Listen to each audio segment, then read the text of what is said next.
Bienvenidos amigos a un nuevo episodio de MX Sudamérica, el número 21. En el día de hoy estaremos entrevistando a un prestigioso entrenador, el señor Roberto Saporiti, a quien saludo. ¿Cómo está, Roberto? Bien, bien, todo bien. ¿Cómo estás vos? Muy contento de tenerlo del otro lado. Era una entrevista que teníamos muchas ganas de hacer hace tiempo, de hablar, bueno, de los varios clubes que ha dirigido aquí en su paso por México. Aquí en Argentina lo conocemos muchísimo más también por lo que ha dirigido aquí. Pero consultarle si mira Liga MX, si llega algo de Liga Mexicana, cómo ve el fútbol mexicano hoy en día. Sí, sí, recibo, recibo algunos videos, algunos temas específicos, porque ahora no sé por qué tema antes se pasaba por la televisión todo el fútbol mexicano o los principales partidos, y ahora no, pero bueno, siempre estamos informados y todos los días leo dos o tres periódico deportivo de México, ¿no? Pese a haber dirigido varios equipos en el fútbol mexicano, creo que no sé si está de acuerdo conmigo que el que más se identifica es con Necaxa por la formación de aquel histórico equipo. Y bueno, fueron 3 años, ¿no? Aparte, con un equipo recibí una herencia de unos jugadores formidables, con todo respeto, irrepetibles, tanto jugadores extranjeros como jugadores mexicanos, y, y con Pumas también, este, pero no puedo dejar de olvidar a Teco, ¿no? Que clasificamos a la liguilla con Abreu. Imagínense, Abreu, el hijo está jugando en la juvenil de México, ¿no? Sí, Diego. Y bueno, y, y, y también Celaya, porque habían hecho una fuerte inversión, unos capitales españoles, radicados en México hace muchos años, y bueno, ahí tuve la suerte de dirigir un gran plantel también, este, Emilio Butragueño, Martín Vázquez, bueno, tantísimos jugadores, Hurtado, el Capi de, este, que se me va el apellido Beltrán. ahora, ¿eh? Beltrán. El central, sí, el de Claro. Puebla. Sí, sí, Joaquín Beltrán. Eh, bueno, tengo tantos nombres en la cabeza que a veces se me confunden, pero bueno, tuve mucha suerte en dirigir grandes planteles, y tanto en la Argentina como en Colombia, en México.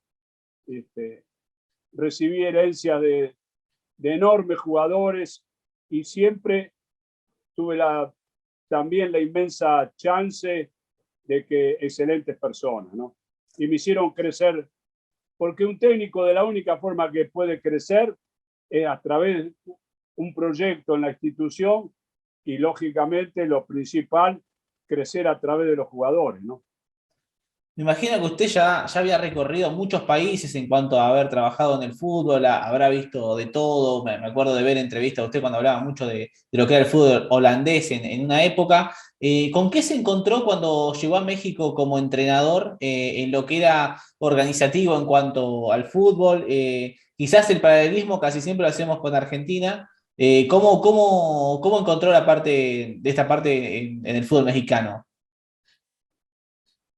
Bueno, era la etapa donde México estaba creciendo mucho a nivel de selección y de equipo, ¿no? Y bueno, obviamente se llega al día de hoy, este, con México considerado, este, comparado inclusive con muchas selecciones de Sudamérica. Aparte lo ha demostrado en los campeonatos del mundo, ¿no? No solamente ahora, brevemente te recuerdo, yo cuando llegué, también no te olvides que fui, que fui jugador del Monterrey, brevemente, porque después de ahí me fui a Europa, donde estuve 7 años Portugal, Francia y Bélgica, donde hice mi curso de entrenadores en la Escuela Royal de Entrenadores en Bruselas, de técnico y preparación física en el idioma francés. Pero brevemente te recuerdo, era la época también como de Nacho Treyes, el legendario Nacho Treyes, que era un técnico muy organizado para esos años. La selección viajaba a Sudamérica, viajaba a Europa. Y bueno, no puedo dejar de reconocer que estuvo Manolo Lapuente, que estuvo, no sé, el doctor Mejía Barón, mi respeto, una extraordinario técnico y espectacular persona, el Vasco Aguirre. Bueno, y si uno habla de los argentinos, Ricardo Lavolpe, fueron 4 años de mucho éxito y bueno, en Alemania siempre se recuerda el famoso quinto partido, ¿no? Que Maxi Rodríguez hace el gol en tiempo suplementario. Y bueno, y después no olvidemos que reconocido por los técnicos de experiencia, que el paso de el Flaco Menotti por la selección mexicana fue un antes y un después en cuanto a nivel organización, calendarios internacionales, hicieron giras por Europa.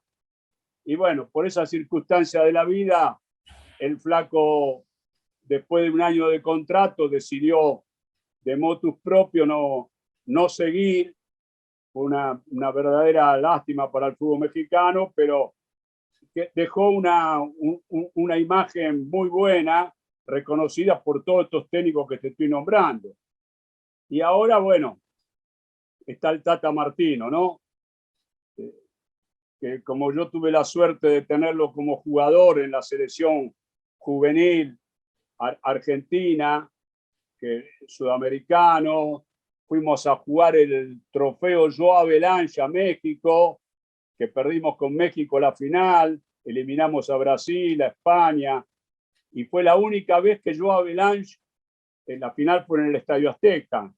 Nosotros teníamos sede en Monterrey. Te cuento todo esto para que uno tiene un conocimiento del fútbol mexicano. No conozco todo, pero conozco lo fundamental, la idiosincrasia del ser mexicano. No se puede ir a trabajar a México en cualquier aspecto, en tu profesión de periodista, si no conoces la idiosincrasia del mexicano. Hay que tener mucho cuidado de no querer tocar temas que ellos ya los conocen. Y bueno, todo eso me alimentó y me hizo crecer, ¿no?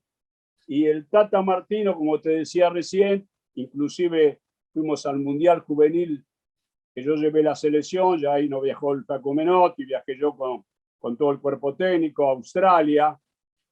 Y el Tata Martino, yo lo dije hace como un año y medio o 2 años, apenas lo contrataron, que habían contratado una persona del nivel, mucho nivel futbolístico, de súper perfil bajo, muy respetuoso de donde le toca actuar, en este caso de México, que no iba a venir a descubrir el mundo. Y eso, bueno, obviamente más allá de lo futbolístico, México, por todo lo que la selección mexicana, en este torneo de la CONCACAF, que ahora está buscando la eliminatoria, todos los partidos. Cuando uno va a Cuscatlán, que fue el último partido que jugó la selección mexicana, a El Salvador, es un ambiente duro, difícil. Cuando uno va a jugar a Costa Rica, cuando uno va a jugar a Honduras, cuando uno va a jugar a Panamá, que está creciendo mucho, ni hablar de Estados Unidos. Entonces, por eso hay que tener un conocimiento del fútbol mexicano. Y obviamente uno trata de estar actualizado. Y bueno, yo pienso que el Tata Martino, Dios mediante, que los resultados los acompañen, va a estar en Qatar 2022, ¿no? Como ya es, eso sí, es una obligación para México estar en los mundiales. Y bueno, y para terminar esta introducción, a México hablan del famoso quinto partido, ¿viste? Que no pasa, ¿no? Bueno, ¿sabes cuál es el problema? A veces en el fútbol argentino le ha pasado a Brasil, que tuvo como 20 años, 25 años sin ser campeón del mundo. En el fútbol argentino, el mayor peso de la selección, ahora que ganó la Copa América, psicológicamente hubo una gran descarga. Y te doy un solo tema. Mira, si vos analizás el rostro de Messi una semana antes y una semana después de haber ganado la Copa América, hay un psicólogo, un sociólogo, un doctor de las ciencias, de la neurociencia, te puede decir con más base, obviamente, yo no tengo ninguna base, solamente la percepción del ser humano, cómo cambió el rostro de Messi. Y eso se traslada a Otamendi, a Di María, a Agüero, y eso lo han trasladado a la selección argentina y ha crecido más allá del extraordinario trabajo de Scaloni al campo de juego, ¿no? Sí, sí, sí, es indudable esto que decís, lo del quinto partido psicológicamente, sobre todo porque México a veces en lo que es la confederación, como que no es demasiado similar a lo que pasa en Sudamérica, que quizás la competencia es más fuerte, quizás más allá de que los ambientes son hostiles, le cuesta quizás el roce con los equipos europeos y tampoco es fácil llegar al a octavos de final. México clasifica, pasa de fase de grupo y como vemos que muchas potencias europeas a veces no pasa. Entonces, como decís, psicológicamente debe pesar, pero ¿cómo ves a la selección en cuanto a nombres? Me parece que quizás se habla de una camada de oro como el Chucky Lozano, como Corona, todos jugadores que hoy están en equipos fuertes de Europa, que buscan, que ganan campeonatos, que pelean Champions League. ¿Cómo lo ves a la selección respecto a sus figuras, a los jugadores? Y México en los últimos 15, 20 años ha exportado muchos jugadores a Europa, mucha materia prima, y eso, trasladado a la selección mexicana, los hace crecer.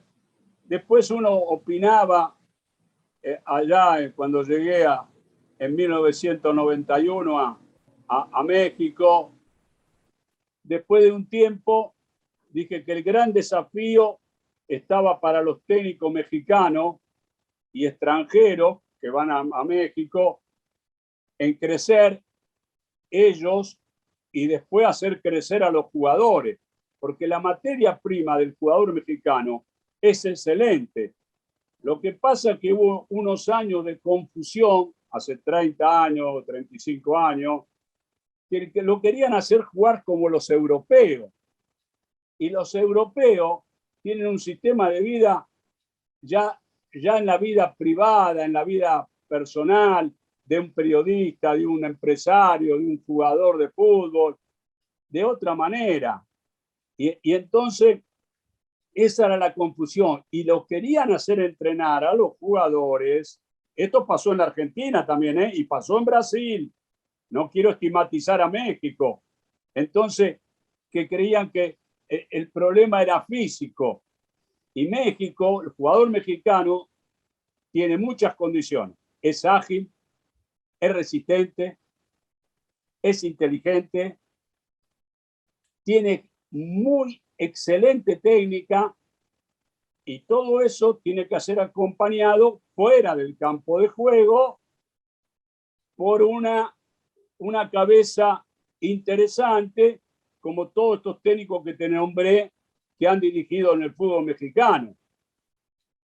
Sí, sí, recién me decías, bueno, que los técnicos de México también se tienen que capacitar, digamos, y bueno, se me viene a la cabeza, obviamente, Nacho Ambriz, a quien vos tuviste como jugador que actualmente está dirigiendo en España. Es verdad que, bueno, no sé si es una anécdota, pero que estuviste a punto de no tenerlo a Nacho Ambriz porque estuvo a punto de irse.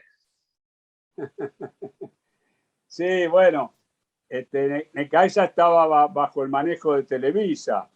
Entonces, brevemente, en un minuto, para no robarte tanto No, tiempo, no, por favor. eh, cuando yo llegué a México, hicimos la pretemporada en Toluca, un poco más alto que la Ciudad de México, ¿no?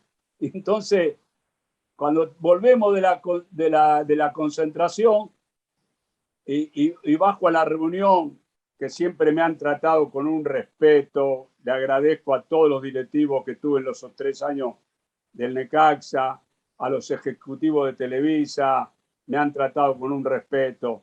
Y entonces me dieron una lista de 4 o 5 jugadores y que, que querían que ellos pensaban que lo tenían que dar a préstamo.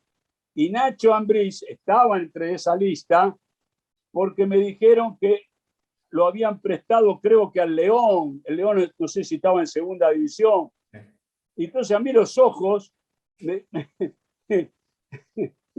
se me salieron porque dije, pero ¿cómo? Entonces le expresé a ellos. Entonces vi muy mal en la pretemporada. ¿Por qué, Roberto? ¿Qué pasó? No, porque yo considero que Nacho Ambriz es de los jugadores de importante base para lo que yo pienso para el Necaxa. Entonces, ¿cómo, Roberto? Sí, sí. Y bueno, ¿para qué vamos a seguir hablando? Después Nacho Ambriz se lo ganó dentro del campo de juego y bueno, fue admirado por ese grandísimo plantel, ¿no? Cuando uno habla de Aguinaga, García Aspe, Peláez, el Cuchillo Herrera, Ivo Basay, y Naya, el arquero y todo, te puedo seguir nombrando, ¿no? Y bueno, Nacho se quedó y fueron 3 años maravillosos que inclusive Menotti lo llevó a la selección mexicana, ¿no?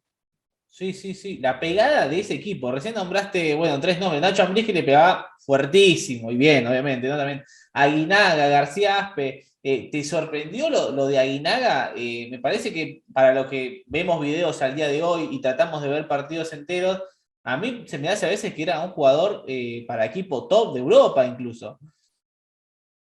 No tenga ninguna duda. Y entre esos 4 o 5 jugadores, te voy a decir una cosa que te vas a sorprender. Te dije que estaba Nacho Ambriz. Y también ahí, como marcado, me decían, y Roberto, yo creo que Aguinaga habría que prestarlo para que se forme en otro equipo. Bueno, ahí se me terminaron de salir los ojos. Le dije, no, Entre la o altura no de nos Toluca. entendemos, no. Le dije directamente, Aguinaga es un fuera y clase. Aguinaga tiene mercado europeo. Y bueno, ahí me respetaron y obviamente, bueno, ¿para qué vamos a hablar de Aguinaga? Sí, sí, no tengo ninguna duda que Alex Aguinaga, como cualquiera de estos jugadores que te nombré, podía haber jugado en Europa sin ningún tipo de duda, ¿no?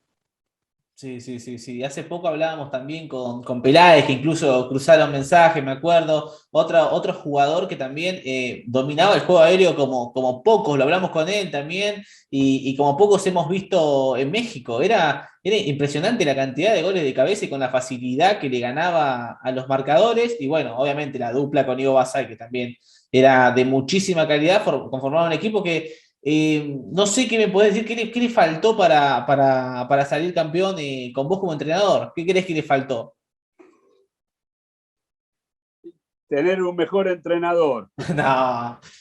Sí, sí, bueno, yo por mi carácter, a lo mejor en la pérdida de la pelota, en la zona defensiva, por ahí regalábamos un poco más de espacio, pero era difícil jugar con Aguinaga, Peláez, Basay, García Aspe. ¿Por qué? Porque el equipo iba mucho, mucho para adelante. Y bueno, ahí fue Manolo Lapuente, fue muy inteligente, uno tiene que reconocer, llevó 2 o 3 defensores, no por desmerecer a los defensores que estaban, ¿no? Sino que los eligió y bueno, el equipo fue más compacto. Pero bueno, también a Necaxa en 1994, en las eliminatorias del Mundial, que lo dirigía el doctor Miguel Mejía Barón, se me llevó como 5 o 6 jugadores base del Necaxa. Y entonces cuando volvieron 48 horas antes del partido con el Atlante. Si no, ese año el equipo habíamos salido super líder, estaba en un crecimiento grandísimo. Pero bueno, la historia del Necaxa hasta ahí, lo mismo que con Pumas, tuve una gran suerte. Con todo respeto lo digo, fue la última gran camada. Te voy a contar en breve, en un minuto. Dirigí el campeonato mexicano, que es de altísimo nivel, un año entero, con el 98% de jugadores mexicanos salidos de la cantera Pumas, ¿eh? Solamente había 2 extranjeros. Sí, sí, 2 sí. extranjeros tenía el equipo, nada más. Y llegamos a la famosa semifinal allá con Guadalajara, que le habíamos ganado en casa. Y bueno, lamentablemente el árbitro esa tarde en Guadalajara tuvo una mala actuación y bueno, los seres humanos somos imperfectos. Incluso lo elimina un jugador surgido en Pumas, como es Luis García, un gran jugador. Lo que me sorprendió hace poquito, que es lo que usted decía, que bueno, miraba una entrevista de La Volpe que hablaba también de la época de los 90 y destacaba a Pumas sobre todo en la formación de juveniles, ¿no? A diferencia, porque La Volpe, bueno, a veces decía que los jugadores de surgidos en México en aquella época no venían con una base incorporada tan preparada para la primera división y sacaba de ese grupo de equipos a Pumas. Cuando usted llegó, ¿vio también eso? ¿Vio que la preparación de los juveniles era distinta a la de otros equipos en México? Tenían una gran preparación, una buena camada, desde la época del ingeniero Aguilar, que Pumas le dio mucha importancia a las fuerzas básicas. Y bueno, humildemente esos jugadores, no te olvides que yo tuve la gran suerte de tener a Campito en el arco, ¿no? Sí. Que los días martes, por un arreglo con él, arreglo entre comillas, yo tenía que organizarle un partido de fútbol donde él jugara 70, 80 minutos, lo que duraba el partido, de delantero. Porque el año anterior él había salido, había marcado como 14, 15 goles o 13 goles con Pumas.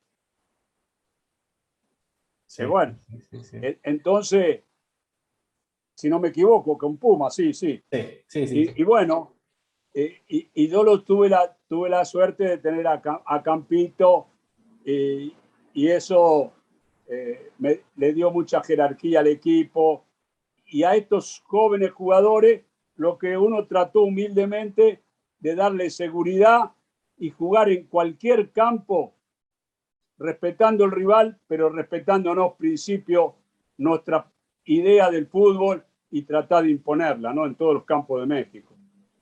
Sí, sí, sí, sorprende mucho también lo que es la cultura de la universidad. A mí todavía no me ha tocado ir a México, iré por primera vez en febrero y eso también tengo muchas ganas de conocer todo lo que es el tema de la universidad porque se ve impresionante, sobre todo cuando ve el equipo que como tiene un estilo claro. En Pumas quizás hoy se ha perdido un poco, a veces en México se habla de la demasía de extranjeros que hay hoy en día. No sé si usted opina igual que hay demasiados extranjeros ya. Sí, sí. Yo lo dije siempre y te lo digo ahora, pero lo dije estando en México, ¿eh? No estoy de acuerdo con tantos extranjeros. Absolutamente no, porque no hacen crecer a los jóvenes jugadores mexicanos. Sí, sí, sí. Así concreto, en pocas palabras te respondí mi Claro. opinión, ¿no? Sí, sí, sí. Y otro jugador que ha debutado usted, Jaime Lozano, que hoy, bueno, ahora hace poquito fue el entrenador de México en los Juegos Olímpicos y ganó medalla. ¿Qué es lo que recuerda usted de Jaime, que incluso ha convertido el gol con el que eliminó a Cruz Azul en los cuartos, en la liguilla? Sí, bueno, me anticipaste. Más allá de lo que lo hice debutar en Pumas, ese día le habíamos ganado 3-2 en el CU, la ciudad universitaria. Cruz Azul había salido super líder y nosotros entramos por el octavo. Y bueno, y el segundo partido fuimos al Estadio Azul y nos estaban ganando 1-0 y a los 10 minutos del segundo tiempo un hermano mío de la vida que trabajó 16 años conmigo, Oscar Quiroga, que era mi ayudante directo, me dijo: Roberto, fíjese allá, y yo miré para la izquierda y estaba Campo haciéndome la seña que quería jugar de delantero. ¿Qué temita A ese? los 5 minutos lo puse de delantero. Y 2 minutos antes o 2 minutos después, no recuerdo bien, entró Jaime Lozano. Centro de Campo lo volvía loco con la bicicleta, lo desarmó todo a la defensa del Cruz Azul. Y en un centro de Campito, Jimmy Lozano entró, hizo el gol de cabeza y con el empate lo sacamos a Cruz Azul de la liguilla, ¿no? Así que lo recuerdo muy bien. Ahora, qué locura lo de Campos. Gran, perdona, Sí, sí. gran institución, Puma, de lo mejor que me ha pasado en mi vida. Un Una monstruo, ¿no? institución con un respeto. Yo tuve la gran suerte de estar de presidente ejecutivo deportivo el ingeniero Javier Jiménez Espriu. Me enseñó un montón de cosas. Hasta me enseñó a leer mucho más y me recomendaba libros y yo los compraba o él me los prestaba y yo los leía. Me acuerdo que el primer libro que me recomendó fue del premio Nobel, el portugués Saramago. Wow, Así que increíble.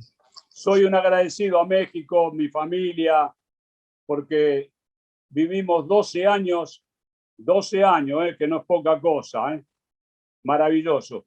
Creo, deja el caso del Tuca Ferretti, el de la Volpe, eh, eh, creo que hay otro más, no me acuerdo ahora, extranjeros que viven en México, que fueron Está Bora a hacer... Milutinovic también.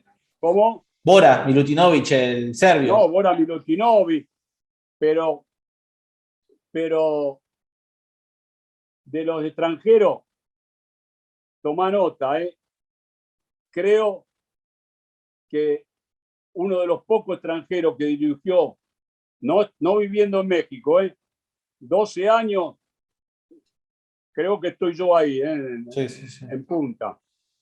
Sí, sí, sí, sí. Y recién le comentaba lo de Campos, porque uno cuando le explica a alguien que un arquero pasa a ser delantero, uno pensaría es un 9 gigante que cabecea, que es fuerte, y Campos era todo lo contrario, era un jugador que hacía bicicleta, un extremo, y parecía un brasileño. ¿Cómo fue? Bueno, cuando usted ya llegó a Puma ya tenía una trayectoria en el fútbol mexicano, incluso creo que el que se habrá sorprendido más es el Flaco Menotti, ¿no? Bueno, con el Flaco Menotti tenemos la famosa anécdota. Habíamos ido a almorzar y yo el Flaco lo llevé entre comillas. Hacía poco que había llegado a México y quería ver jugadores. Entonces yo le dije: vas a seguir tirando la chique, el famoso achique que iban hasta pasando el medio campo. Y me dice: sí, sí. Ah, bueno. Bueno, entonces tengo un arquero para recomendarte. Y fuimos, sí, así, textual, fuimos al Estadio Azul. ¿Sabés quién jugaba? Jugaba Cruz Azul Pumas. Y le digo, Campos, el arquero de Puma, es el ideal para vos. Y no le dije más nada. Entonces salen los jugadores, sale Cruz Azul y sale Puma. Cuando sale Puma, el último en salir fue Campito.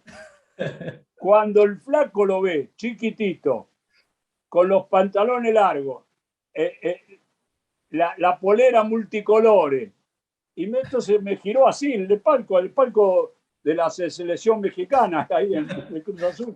Y dice, Sapo, te volviste loco, ¿cómo este petizo va a ser el arquero? Flaco, hace una cosa, vos sos inteligente, mira el partido y después hablamos. Yo, él me respetaba mucho y yo lo respeté inmensamente, soy un agradecido al flaco Menotti, los 8 años que estuve con él, nos hemos reído mucho. Y entonces, me acuerdo como si fuera hoy, viene una jugada para terminar,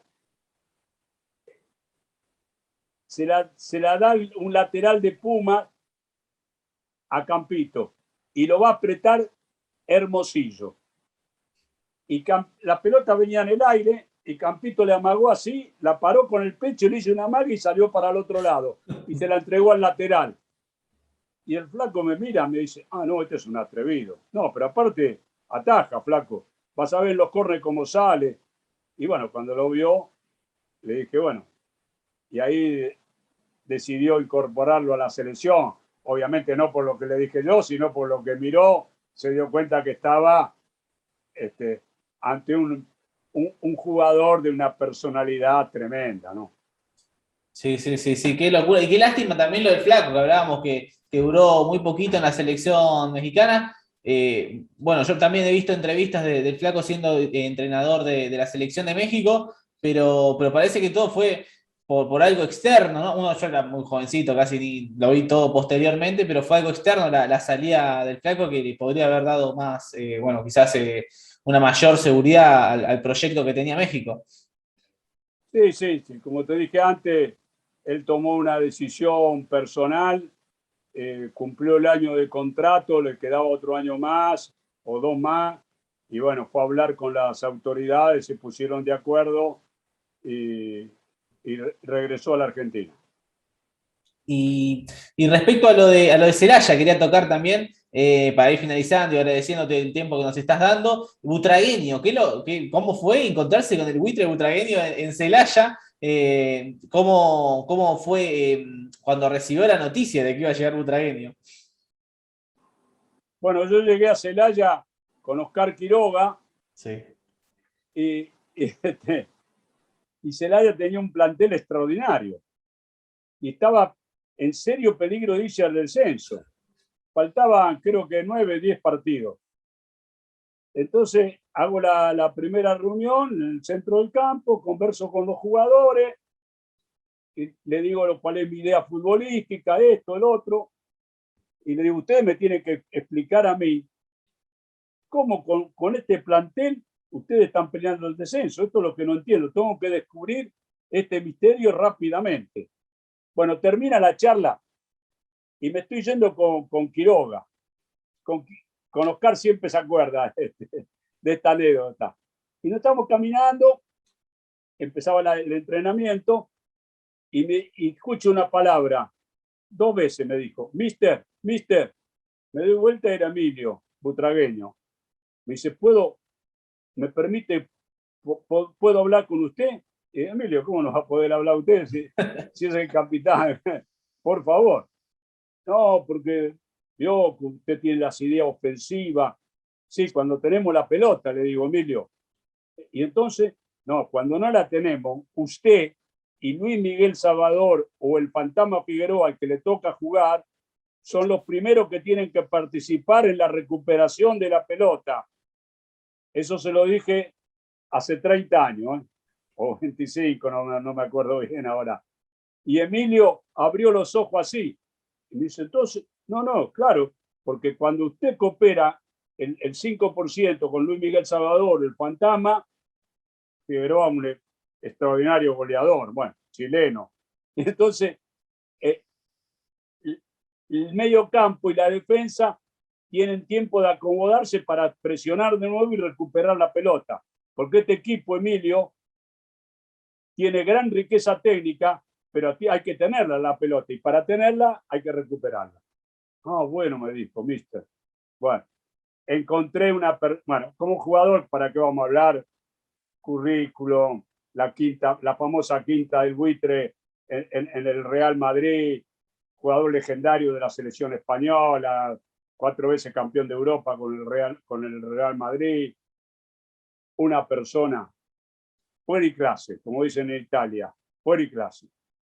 Me enseñó mucho, y después al año, cuando hizo el homenaje, que le hizo la despedida de Celaya, que se retiraba del fútbol, él en la semana, perdón, 15 días antes o 20 días antes, que evitamos el descenso y casi nos clasificamos a la liguilla, me dijo, mister, mire que si nos vamos al descenso usted se tiene que quedar y yo me quedo también, porque no puedo llegar a un equipo y que descienda, lo tengo que volver a ascender. Quédese tranquilo, Emilio, que no vamos a salvar.